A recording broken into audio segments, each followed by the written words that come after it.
I am the Director of Curriculum and Professional Development for Games for Change, and we welcome you to this session, Challenging Stigma and Mental Illness, Hellblade and Beyond with Paul Fletcher. We're very excited to have you, and you can take it away. Thank you very much. I'm assuming this is working. Yes. Thank you. Okay, so again, very delighted and privileged to be asked to this conference. I'm, as I said in the previous talk, I'm a psychiatrist. Primarily I trained in medicine and psychiatry, and have also a foot in the research camp. And I am particularly interested in the form of serious mental illness we call psychosis, which is often referred to as an unshared reality or a dislocation from objectively defined reality. And the thing I'd like to preface this brief talk with is to say that psychosis is itself a deeply stigmatized and isolating condition. I think it's important to bear that in mind in thinking about this work. In 2014, I received an email from Don Matthews, who is head of studio at Ninja Theory, and he said that they were making a game involving a Pictish warrior who is suffering from hallucinations because of a trauma that she's experienced and because of her own background history. And I went along to the studio and I met, to me, Anthony Ades and later Melina Jurgens, who, as many of you know, was originally the video editor working at Ninja Theory, but actually went on to play the Pictish warrior Senua. And it was very clear to me from the start that they were determined to approach the subject sensitively and honestly and with dignity. And it was the start of a collaboration between University of Cambridge and Ninja Theory and the mental health service provider, from which came a number of people who were willing to share and talk about their own lived experience of psychosis as part of that process. Now, one thing that was very striking to me is that often as a scientist one gets involved at a relatively late stage in a process, and you can become, whether willingly or not, sort of arbiter or gatekeeper for scientific fact. And that's a very frustrating position to be put into, at least I find it so, because there's a sort of creative constipation that can emerge from the person, the scientist, saying what can and can't be said, and then people trying to work around that. The work with Ninja Theory was not about that. In fact, at the time I arrived, they really had very little of the story actually fleshed out. This was pretty much it. And Dr. Kilmer yesterday raised the point about involving people early, and I think this was a classic case of that. It allowed me to come in and talk in a way that I felt was useful. I want to make a very brief digression just for a few minutes, just to explain what we mean by psychosis. So that the heroine was suffering from what we call psychosis. It refers to, as I've said, an unshared reality. It's not a diagnosis, it's a description of a state of being in which a person may have experience of hallucinations, which are abnormal perceptions, and also delusions, which are abnormal, seemingly irrational, bizarre beliefs that can be very bewildering and frightening. And it may occur in the context of mental illness, but actually isolated psychotic phenomena are very common. Most of us have probably had them. And it may very well relate to trauma. I could pick out many examples. I've picked this from Catherine Cho as an example of a psychotic state. This comes from her book Inferno, in which she describes very eloquently and powerfully the experience of a postpartum psychosis. A psychosis that was engendered actually by delivery of her baby Kato, and you see that she had this very bewildering and frightening experience of his eyes becoming like the devil's eyes. I slept, but at the next moment my eyes were open and I heard a voice. It was a voice in my head, but it spoke with clarity and strength. Each time it spoke, the room filled with light, and somehow I knew it was the voice of God.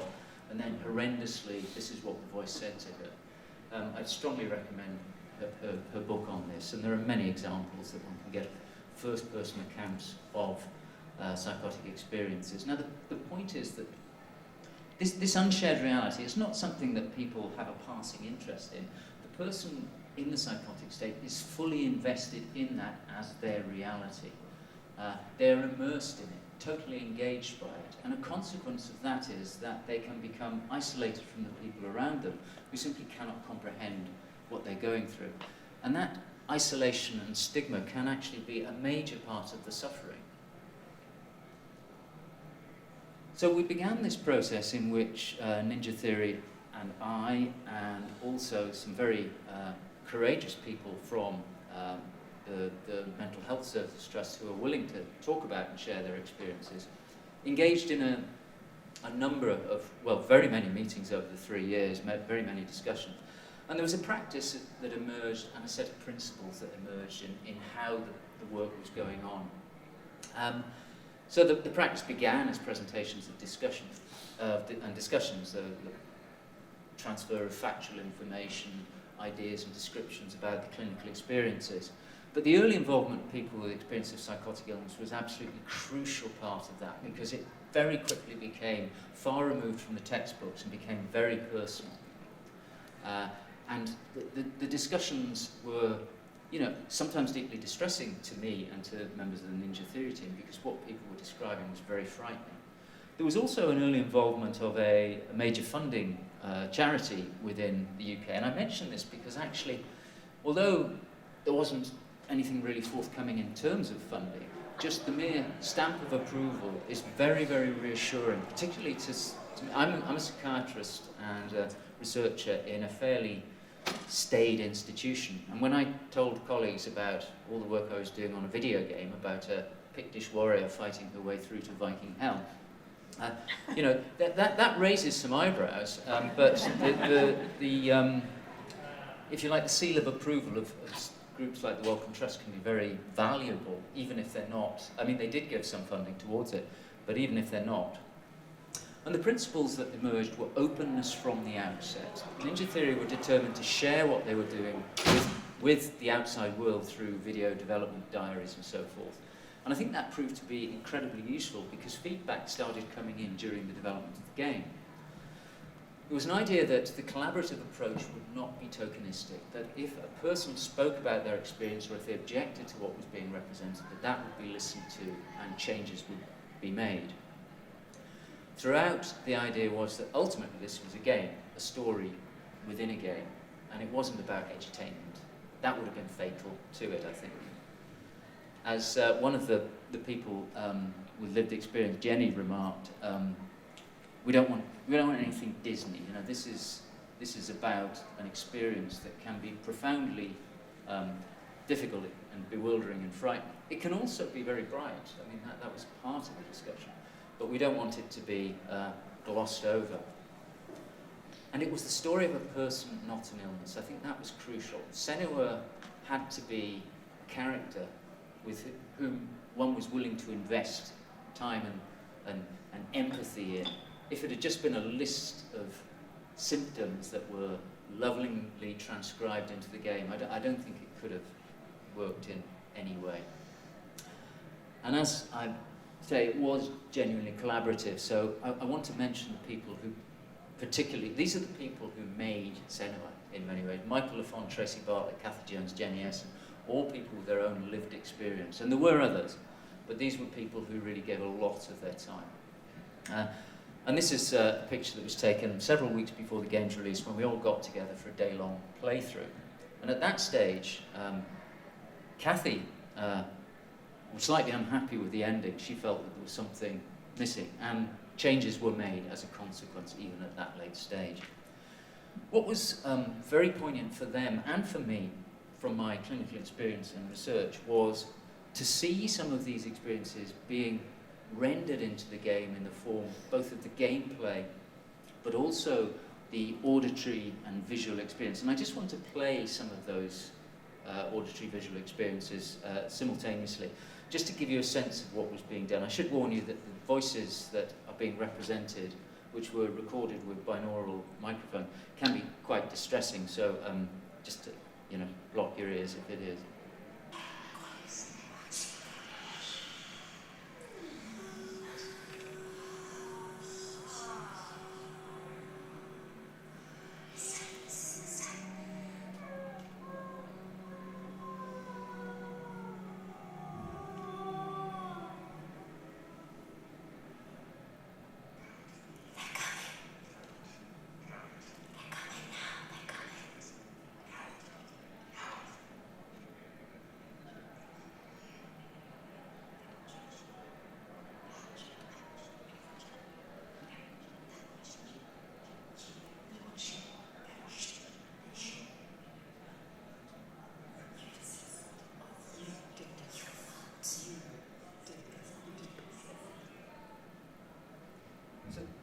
I use the voices as a teaching aid now with my medical students, because to encourage them to think about having this as the accompaniment to your life is a very good way of getting them to truly engage with some of the real horrors of the psychotic experience. So the game was released, and all along the way, particularly to me, the creative director had sort of intimated to me that he didn't really have high hopes for its success. It felt like a labour of love. It was something that he wanted to do. And he was only able to set aside 20 members of the team to actually make it. So it really felt like this was something all of us were deeply invested in, but it wasn't really going to make the earth shake. And he actually said he thought if it broke even, that would be a major success. But the reality was, when it was released, it was very critically acclaimed, both within the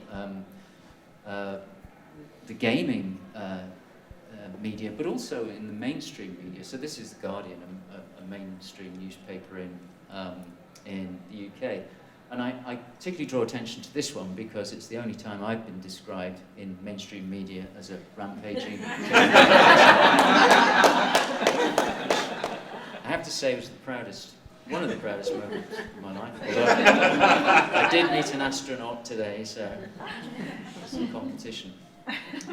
And I was also deeply prideful to receive, as a group, an award from the Royal College of Psychiatrists, who are the sort of bastion of British psychiatry. They're my governing body, and to be able to take this team into that edifice and to allow, to essentially invade that edifice in this way and to be given an award for communication impact was hugely gratifying. But more so than the critical comments and the awards were the sorts of messages that people started sending us. This is one that I received, and I found out that Ninja Theory were getting an awful lot of messages, and those weren't just through personal messages to us, we were coming across them on social media. And some of them were absolutely breathtaking to me. They really made me feel like something important was going on. And actually, Hellblade became a subject for scientific study in itself, both as case studies and also control studies about its impact on stigma. And recently, Dr. Oliver Mason in Surrey University sent me some early data from a study he's done on people playing Hellblade in VR. And I won't go into the details, but it shows an increase in positive associations and a decrease in negative associations with serious mental illness. But this was never a scientific enterprise. It was always about a story. And the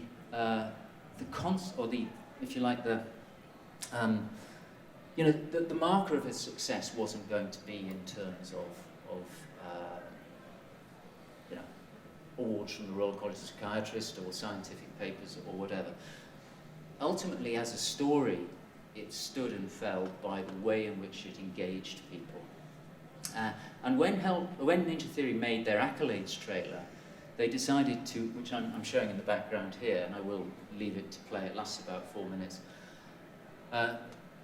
They eschewed the normal approach of listing the awards and the sales and positive critical reviews, and instead relied on the images generated by players and the feedback that they'd had from people who'd played the game and been touched by the story. Now, Mira Sayal, who's one of my favourite actors and writers in the UK, recently, when receiving an award, she said, when you listen to someone's story, you step into their shoes. They're no longer another or a stranger or a statistic. They're as real and complex as you are. And I think that captures for me just what we should be and can be striving to achieve. I'd always had a huge respect for the way in which games can tell stories. And the ways in which experience can be embedded in games, but I'd never really realised quite so fully what they could aspire to until I had this experience working with Ninja Theory. And I'm hammering home the point a bit, but psychosis is essentially about having a model of the world that is different from the models of people around you. Now, I think that we define ourselves by our place in the community of models of the world, by what we share with other people, the reality we share. 5 minutes, yeah, thanks, I've got it. And it beggars belief to imagine what it'd be like to have a model that makes no contact with other people's models. It's deeply isolating and stigmatizing, and it's distressing not just for the person themselves, but for their loved ones and those around them who can find it very difficult to comprehend, who can become distressed, frustrated, repulsed, even hostile as a consequence of this fracturing. And I think what these quotes are suggesting is that there are ways of re-establishing that contact, of allowing people to explore the stories of other people. And I would say in closing that I've been working in psychiatry 25 years, been working in science not quite so long.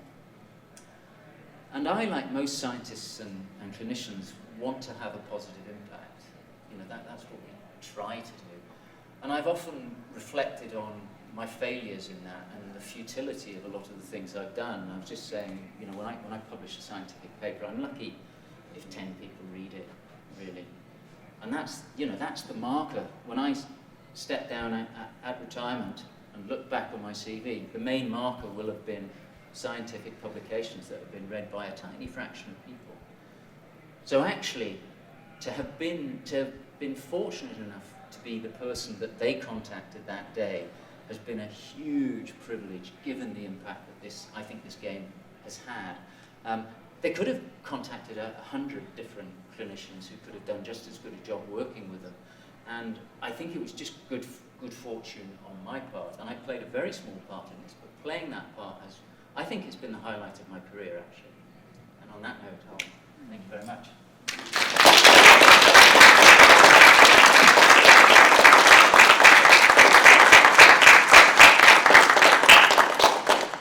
you so much. Do you want to stay in here? Are you going out in the hall so people can talk to you, or?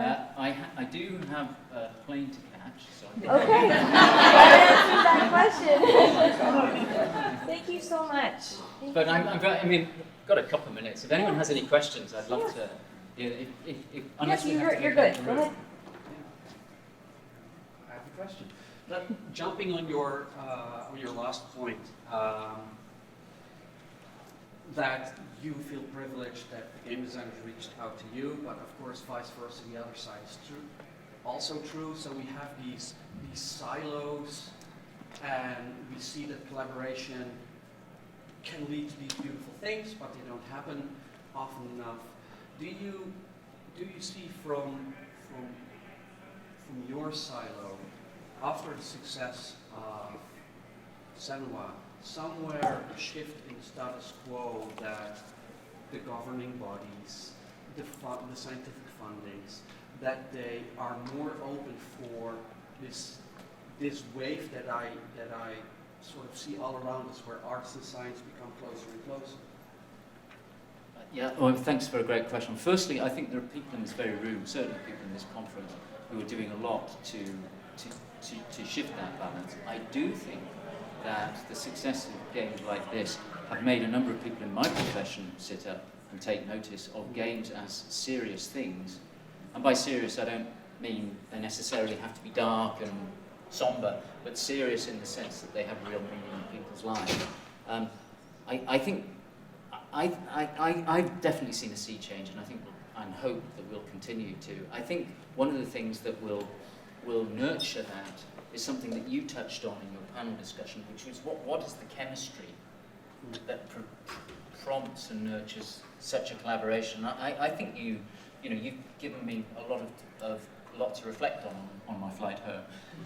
Which one thing is people on both sides having the humility to recognise what the other people are bringing, and not trying to seize the middle territory or the other person's territory, but to recognise that you are co-producing, working as a team, and that what people are bringing is something that you can benefit from, and you don't have to change it. Great. Yeah, I guess the time's up. So. I was just answering such a great question. But thank you very much Pleasure. for your time. Great. And we're just going to take a couple minutes to switch.